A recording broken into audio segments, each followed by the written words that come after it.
నేను వారిని సూటిగా అడిగాను. గత 2 సంవత్సరాలుగా మీరు ఈ విచారణ కొనసాగిస్తూ ఉన్నారు.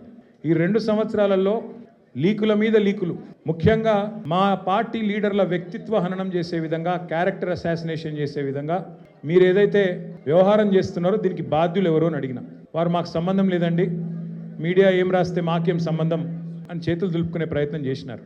మేము ఒక పార్టీగా, బాధ్యత గల ప్రతిపక్ష పార్టీగా ఏ విచారణకు పిలిచినా మేము సహకరించడానికి సిద్ధంగా ఉన్నాం. కానీ మా బాధ్యత ఏంది? ప్రభుత్వ వైఫల్యాలు, ప్రభుత్వ అవినీతి, ప్రభుత్వం ఏదైతే పూర్తి స్థాయిలో డైవర్షన్ గేమ్లు ఆడుతున్నదో దానికి సంబంధించి కూడా ఖచ్చితంగా మేము ఎత్తి చూపే ప్రయత్నం చేస్తూ ఉన్నాం.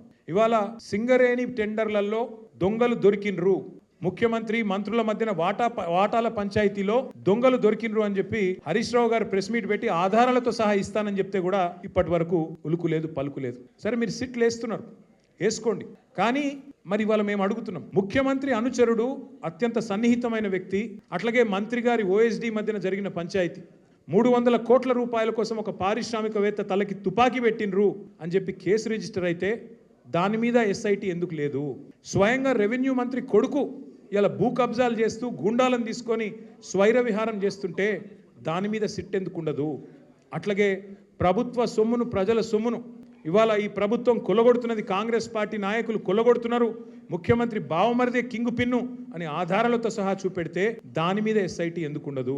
అట్లాగే ఇవాళ ఒక ఏఐసిసి సెక్రటరీ గారు డైరెక్ట్గా బెదిరించారు అని చెప్పి కాంట్రాక్ట్ సంస్థ పోయి 8 కోట్ల రూపాయలు అడుగుతున్నాడు, లేకపోతే పని చేయనిస్తలేడు అని లిఖితపూర్వకంగా కంప్లైంట్ ఇస్తే దాని మీద చర్య ఎందుకు ఉండదు? అక్కడ తారక రామారావు తప్ప ఏ రావు లేడు, నేను ఒక్కనే ఉన్నా తప్ప ఎవరు లేడు.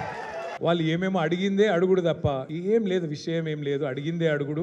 ఏదో మ్యానుఫ్యాక్చర్డ్ ఒక స్టోరీ మ్యానుఫ్యాక్చర్ చేసి దాన్ని కష్టపడి నిజమని వాళ్ళు ప్రజల్ని భ్రమింపజేసే ప్రయత్నంలో, వాళ్ళ వైఫల్యాల నుంచి ప్రజల దృష్టి మరల్చే ప్రయత్నంలో చాలా బలంగా పోలీసు వ్యవస్థ రేవంత్ రెడ్డి గారిని కాపాడే ప్రయత్నం చేస్తుంది. మళ్ళీ పిలుస్తా అన్నారు, మళ్ళీ వస్తా అని చెప్పిన. Thank you.